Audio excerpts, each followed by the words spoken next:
Happy Thursday, ladies and gentlemen, and welcome to a brand new episode of Pressing Matters. This is episode 28. I am your host, Daniel Torres. Hope everyone is doing well. I don't know about you guys, but right here in South Florida, it is hot, blazing hot. I worked out yesterday around 4 o'clock p.m., and it was just brutal. It takes me back to Club World Cup last summer, how hot it was, and there was a match. 1 p.m. here in Miami, middle of July, Hard Rock Stadium, Real Madrid against Al Hilal. I didn't know how those players were doing it, and it makes me think this summer, coming up for the World Cup now, I believe 28 or 27 days away from the tournament kicking off, but I don't know how they're going to do it. It is brutally hot, but they'll get through it, and I can't wait. It's another episode of Pressing Matters. We've got a lot of stuff on the agenda to talk about. Lots of soccer, another week. And again, hope everyone is doing well. I'm actually heading up to Southwest Florida, up to the Punta Gorda, Fort Myers area tomorrow, just for 2 days to visit my good friend who lives up there. Also loves soccer, and very excited because we are going to go kick the ball around on the pitch on Saturday. I did tell him late afternoon because it is way too hot in the afternoon to be playing soccer, but he's got his Adidas Predators as well, but I've got mine that I'm very excited to put back on and strap on, and it is my David Beckham Adidas Predators Inter Miami edition. So I'm very excited just to take a couple set pieces and free kicks and practice with them. It's always good when you strap the boots back on, but very excited. But anyways, let's get into our items on the agenda of Pressing Matters. And now the first one, I cannot lie, I'm not too excited to speak about because obviously you guys know I am a diehard Madridista and I'm doing my master's program with them. But as I've always said, I'm not going to be biased on this show, and so, we're not going to be biased. And the first agenda on the Pressing Matter is Barcelona wins the La Liga title. Now, this is going to transition, obviously, into talking about Real Madrid, but listen, this past Sunday, Mother's Day in the United States, going into the Clásico, we knew, with also Kylian Mbappé being out, with everything that happened with Valverde and Tchouaméni, we knew that this team really was coming into this match with not much to give. Even Arbeloa literally told the team, hey, listen, just all I ask is that you give it all you got. Literally, that's all he told them. Give them all you got. We got a lot of things going on right now, and the season's lost. There's no fighting for any title or trophy. So just, go out there and at least defend the badge of Madrid. And now we get to the game, and this is the first time in the Clásico history that Football Club Barcelona or any team in the Clásico history can clinch the La Liga title against its rival. And so obviously I think for pride, for just Madridistas, we would have liked to extend it another week and not have it happen against us. But you look at this beginning of this game, it's just Madrid's just standing around watching the ball. The body language is terrible. I think that the only player who really showed up and showed fight for Real Madrid this past Sunday was Trent Alexander-Arnold, who received a lot of criticism throughout the year for his defending. Yes, he can pass the ball. We all know that. And his set pieces and crossing, we all know that from Trent. But his defending has been suspect. But he did very well in a Clásico against Barcelona. And we knew it. We knew going to this game and just seeing the body language. And, they had chances. Gonzalo Garcia, who's on his way out of the club. He was the highest goal scorer in the FIFA Club World Cup for Madrid. But he has got a chance right in front of goal, messes it up, and Vinicius Jr. didn't really get going either. Story of this season, should I say. Yes, has scored some goals, especially when Arbeloa took over, but he hasn't been consistent. He hasn't been that player that we saw last season or the year that they won the Champions League. Listen, this is water under the bridge. We all know this. It's almost like repeating the same story over and over again. But I mean, Barcelona, credit to them, 2 great goals. One from Marcus Rashford and the other one for Ferran Torres on a beautiful pass from Dani Olmo. Just bad defending from Madrid, same story all year long. And you go from a point in September or October where Madrid takes a good lead over Barcelona in La Liga and they CAG it, they give it up. And then they regain the lead later on in the season. And then again, as soon as they get the lead, they CAG it, they give it up. So there was chances. There was chances for Madrid to win this La Liga title. But it was a terrible season. I think this is one of the worst of my time being a Madridista and loving this club. This is probably the worst season I have ever seen in Real Madrid history. But I will say, although I said I'm not going to be biased, and congratulations to Football Club Barcelona. With class and respect and dignity they do teach us at Real Madrid, that's not the case on the Barcelona side. Why? Did you guys see their parade? Everything in their La Liga title parade was about Real Madrid. You have Lamine Yamal holding a jersey that said, "Thank God I'm not Madridista," yet there's videos coming out when you were a kid holding a Cristiano Ronaldo jersey saying that he was the best player ever. Your dad wearing Real Madrid jerseys. Papa, that's not a good look on you. Not a good look on you. It's not a good look in the club. I mean, Wesley Sneijder also came out and said, listen, this is a small club mentality. When you come out and you're celebrating a title and you're just not focusing on your fans and the title celebration, but it's all about Real Madrid. And also something to credit of Wesley Sneijder is he says they win La Liga and they think they're dominating football. Listen, is it good to win La Liga? Yes, it is. It is your domestic league. But we all know that behind the FIFA World Cup, the biggest competition to win, and the biggest competition, to be quite honest with you, in club football is the UEFA Champions League. And, Barcelona fans will always say, because Madrid says all they talk about is Champions Leagues. Well, I'm sorry. What else would you want to talk about? In the last 10 years, Madrid has won 6 of them. But, Barcelona fans will go back, it was robbed. You guys robbed it. And if they lose, there's no excuse for them losing. But they show excuse. Their excuse, we were robbed. This year against Atletico, they cried. Atletico knocked them out in the Copa del Rey. Atletico knocked them out in the UEFA Champions League. And their excuse is always, we were robbed. And this is a reason why I've never been, aside from my family being from Madrid, but this is a reason why I've never liked Football Club Barcelona, because there's no sportsmanship, there's no respect, and it's always a crying victim mentality. And I absolutely hate that.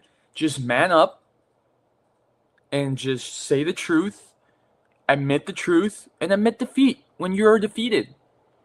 There is no victim mentality here. Which leads me into the impromptu press conference that President Florentino Perez of Real Madrid decided to hold about 2 days ago, which was, I thought that this was going to be a press conference. Either he was resigning or that he was announcing Jose Mourinho as the new head coach. We didn't get any of that. We got Florentino Perez going out there and attacking the media, attacking ABC, which the style of the press conference honestly reminded me a lot of United States President Donald Trump, talking about the false narratives of the media, and just, which to an extent he does have a point that I'm sure in a lot of clubs in trainings, things can get heated. He does have a point to that, but he does say that, because this is Real Madrid, that everything is going to be overexposed, overexploded to the media, which is also very true. I mean, I saw this off topic, but I saw a video of Gareth Bale last night that said, I came to Madrid because I just wanted to play football and go home. I didn't want to do any of all this. Well, listen, Gareth, I love you, but like, you came to the biggest club in the world. What did you expect? Did you expect nothing? Like, I didn't understand what Gareth Bale was trying to say there, but Florentino Perez, goes around the same route, and he says that, because of what happened, it was over exploded to the media, and he got in an argument with some members of the media there during this press conference, and then he brings up which before I get into that, he brings up the fact that there are a lot of people saying that he had terminal cancer, and he was sick, and he wanted to address this, and he wanted to defend the club and its members, which he has all the right to do so. And the whole terminal cancer thing, like, again, we understand, especially here in the United States, sometimes how false the media can create narratives about things. And he does have a point. If he did have terminal cancer, that he would have been going to get chemo, and that would have been well known and well documented around the world, because he is the president of Real Madrid. But in this announcement, he did open up to elections. He says, you guys think I'm doing a bad job? Listen, I'm open to elections. I'm open to, I'm going to run for president of Real Madrid again, and I'm opening up the elections 3 years earlier than scheduled, and we're going to have this process with the board of directors and los socios, which is the members of the club. So, but then he goes finally, and he talks about the Negreira case, that this needs to finally be resolved. It needs to be looked into, and they're submitting a dossier to UEFA for all the evidence that they've had about the refereeing, and that it's been easier for Real Madrid to win Champions Leagues than it's been to win La Ligas because of the refereeing in Spain and everything with Negreira. And obviously, Football Club Barcelona and Laporta, president of Football Club Barcelona, did not like it. They said they're looking at some of the statements and accusations from Florentino Perez, and they're ready to go to court for it, and put a lawsuit and defamation and all this and all the whole 9 yards. My opinion on it. For the press conference, I think that we should have let the season end first, let the World Cup play out, and then address. Pat Riley in the Miami Heat always have exit interviews. I think that Florentino, it would have been best if he would have done this when the season's done, not right after the Clásico. I think it would have been well advised for him to do it after the season was done. That's what I think. Point number one. Negreira case. Listen, I'm all for law and order. I'm all for democracy. I am okay for them to investigate this and to look into this, because if this is true, this is not good for Football Club Barcelona at all. At all. So I'm all for it, for the investigation and for justice to be served. If there is justice that needs to be served, and see if there was any corruption. If it is definitely the biggest scandal of corruption in not only football history, but probably the world.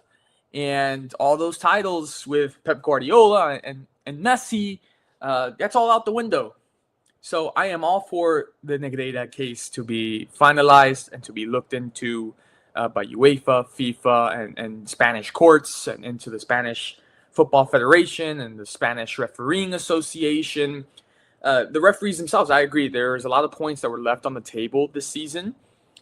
Listen, I'm not going to give it an excuse, but I want to say the matter of the fact that, yes, there has been plays that I have seen this season from Spanish referees that I feel have implemented matches one way or another, have swayed matches one way or another, and have put influence into the matches. And if you know me, I've always said, and this is for any sport, I absolutely hate when a match or a game, the result is decided based upon a referee's decision or a match official's decision. I hate it. Just let it be played.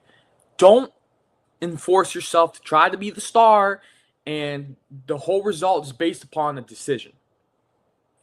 The same thing. I felt the same thing about the Camavinga's red card against Bayern Munich. That referee decided that match right there. Listen, maybe we would have lost in extra time. Maybe we would have lost in penalties. Who knows? But let it get there. The referee was not even aware that Camavinga already had a yellow card, and he made a mistake and went back and had to give him a red because he already showed him a yellow. But the problem is you need to know those things. And listen, if you're going to call that, and, technically, Bayern fans and obviously Football Club Barcelona fans, oh, but it says it in the rule book. When's the last time you've seen that called? Tell me. When has I saw it about 3 times last night in the Inter Miami match where it happened. And each time, excuse me, I pointed it out to my dad. I said, right there, that should have been a red. Should have been a red. He kicked the ball away, should have been a red. But it's not called. It's not called. So yeah, I do think that this is well worth, and not only for Real Madrid, but for the benefit of the league. Because I think on Football Club Barcelona's side as well, there is a side if they did get benefit from Negreira. I do think at times that there's times where the referees have been harsh on them as well. Aside again from them getting the benefit from Negreira, if it is true, I think this benefits the league. So I am A-okay with it. We won't get into the Jose Mourinho stuff. That's not official, but it is close to being official. And at some other time, I'll give you my opinion. When it's made official, I'll give you my opinion on what I truly think about it and how I feel about it. But we're going to go into our next item and next pressing matter, which, by the way, again, congratulations, Football Club Barcelona. I am happy that they lost yesterday to Deportivo Alaves, and they did not reach the 100-point mark, which is the 100 points is a record in La Liga and is hosted by Real Madrid in 2012, which Jose Mourinho was the coach. So this Football Club Barcelona is not going to reach it, and Madrid holds the record. But we're going to go to the English Premier League title race, and that is Manchester City is closing in on Arsenal. They've got it recently down to 2 points, which is nerve-wracking because Arsenal was leading by a lot at some point this season, and even towards the second half, later end of the season, they were still leading by a lot, and they've blown it. And you could tell now, last week, Manchester City brought it to 2 points. I still think that Arsenal is going to hold on, and they're going to take the title because City did have a slip-up recently as well. And it goes into the whole thing as Pep Guardiola departing Manchester City. Maybe there was a leak today of a picture at the Etihad Stadium where they had all of Pep's trophies lined up, and it was maybe a potential exit photo and thanking him for everything he's done for the club. But this Premier League title race, Arsenal, you figured at some point, obviously they have a history of choking things away, but Arsenal, it was about time for Mikel Arteta and this club to get a Premier League title, which I think hasn't been won by Arsenal since, I believe, early 2000s is the last time that Arsenal won a Premier League title. And they've been so close in recent years and haven't been able to get it. But I finally do think that this year is going to be the year for them to bring in that, coveted. I almost think that they want the Premier League title more than the UEFA Champions League title. As we know, Arsenal is in the UEFA Champions League final, which I predicted at the beginning of the year. I think that Arsenal was going to make it to the Champions League final. Granted, I did have backups because along the way it didn't look convincing. And I said maybe it could have been Bayern and Atletico or Bayern and Arsenal. But here we are, PSG back in the final, trying to make it back-to-back European Cups against Arsenal. I do think that PSG is the stronger team. I think PSG will go back-to-back. But granted, the match hasn't happened, and I do think that Arsenal, again, they have a chance at this. And the final being in Budapest. If they get the Premier League title, which, again, I think they will, and if they get the UEFA Champions League title, Arsenal will be the best club in the world right now. Despite PSG still being best in the club in the world right now, if Arsenal wins the Champions League and they get the Premier League, they get the double there. Could have gotten the triple. Manchester City beat them in the final. I do think that Arsenal deserves to be granted best club in the world right now if they do take those two. It'll be interesting to see. Let's take a look here at who Manchester City and Arsenal have left, and let's see what the points stand out at the current moment. So we have, as it loads up here, 2 points. Arsenal at 79, Manchester City at 77. So there is 2 matches left in the regular season English Premier League. So Monday, 3 p.m. Eastern, Arsenal, Burnley, and then 11 a.m. on the 24th of May, Crystal Palace for Arsenal. Let's take a look at Manchester City, who they have. They've got Bournemouth on Tuesday, and then Aston Villa on the 24th. To be honest with you, I think Arsenal has a more favorable schedule to getting this done. I think Bournemouth can be tough, but Aston Villa, that's a very tough one. And we've seen this Manchester City team, they can drop points. We've seen it.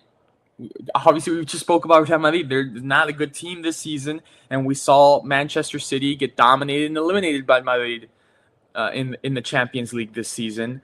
And City's had, credit to them. Obviously, they've made a comeback in the table.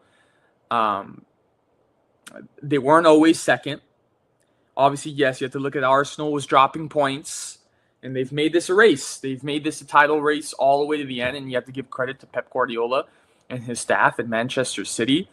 But I just think that Arsenal's going to hold on.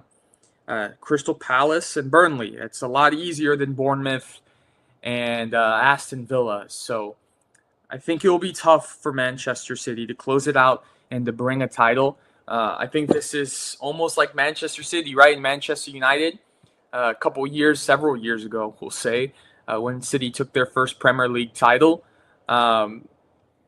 which was very exciting. It all came to that final game. It came down to the final minute, and United waiting to see who won.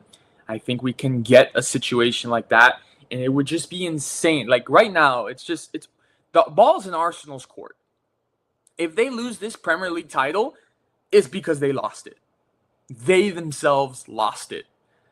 And Manchester City, they just have to have the mindset of we need to win out. We can't afford a draw or a loss. We need to win out and put ourselves in the best position as possible to win the title. And so if Arsenal bottles this, because Arsenal needs to win as well. The pressure's on both clubs. Arsenal can't afford a draw or a loss either. If Manchester City, by any point, you can just imagine that Manchester City wins the title by a point, Arsenal would have to be the most unlucky club that I have ever seen in my life if that happens. There's no doubt about it. That would be so unlucky. And I know a lot of people will be laughing at Arsenal. But I'm going to stick with my gut, and I think that Arsenal is going to hold on, and they're going to get this Premier League title. And I think that this will be it for Pep Guardiola and Manchester City.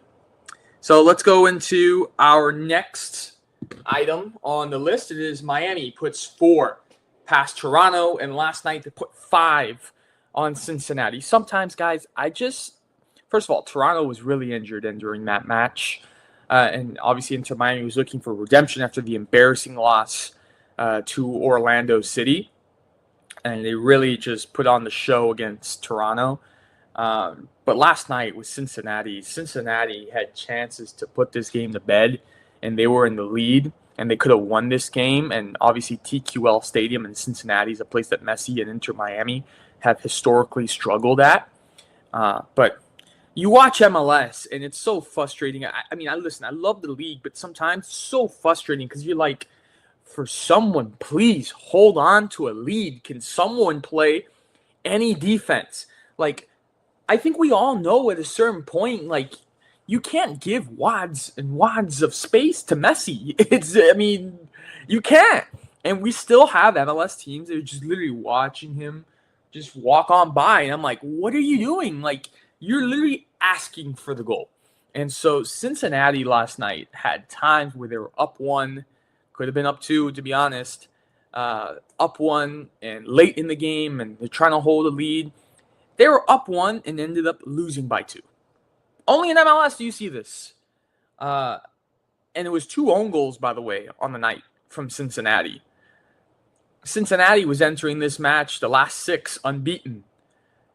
And it's just unbelievable. I mean, Miami stays in second of the Eastern Conference. Nashville still flying high and in first. They would have stayed third, but New England Revolution lost last night. They were playing Nashville. It was 1-2.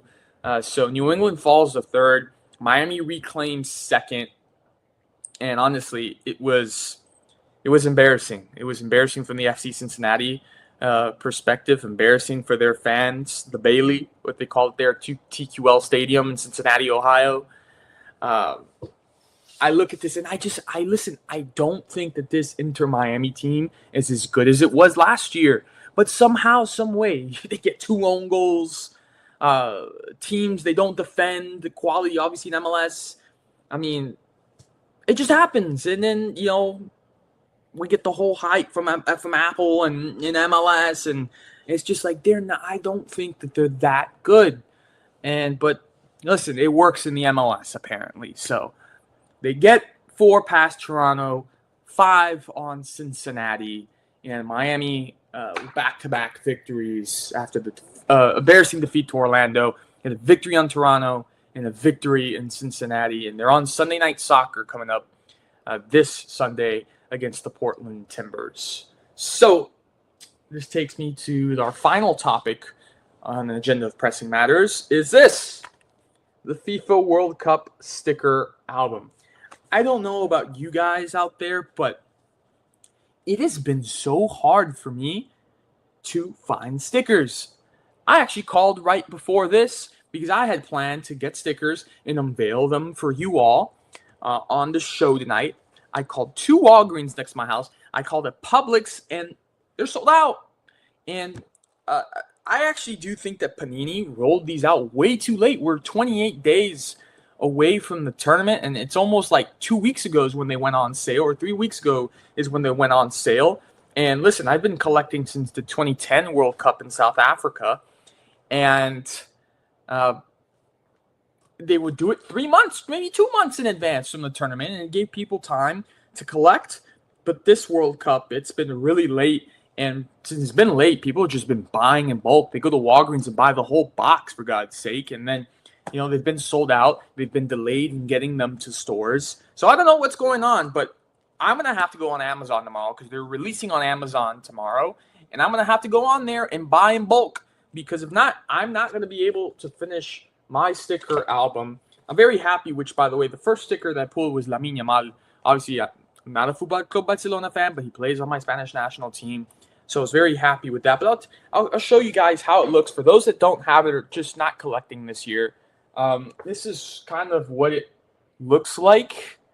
Obviously, you see I have some there. But that's how just the inside looks like this year. So if any of you are collecting, don't be shy. Don't be a stranger. You guys can hit me up. Maybe we can trade some cards when I finally get some or finally find some. Or tell me if you're here in Miami or South Florida. Tell me where they have, which Walgreens has, CVS, Publix. So I can just go out there and get cards. And the same thing, if I find some, I'll let you guys know as well. But this takes us to our final topic of the night, and that is going to be our team of the week.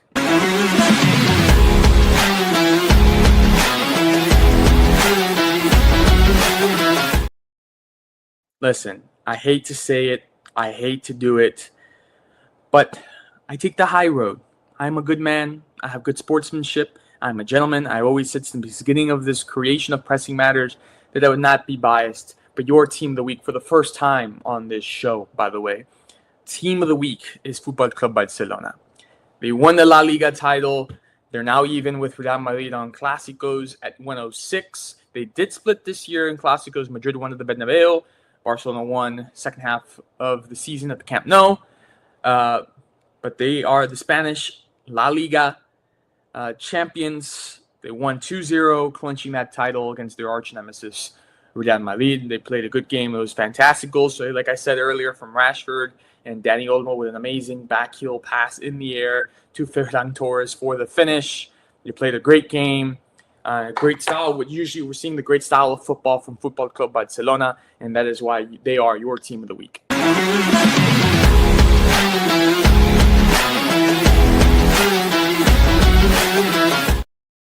Well, ladies and gentlemen, that's going to conclude our show this evening.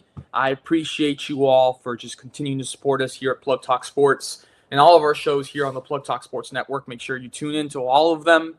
I'm sure Jonko will have another fantastic Plug Picks show for you all tomorrow night, so stay tuned for that. For myself, Daniel Torres, again, love you guys, appreciate you guys. Tune in next week for episode 29 of Pressing Matters. We'll see you then. Have a great weekend and stay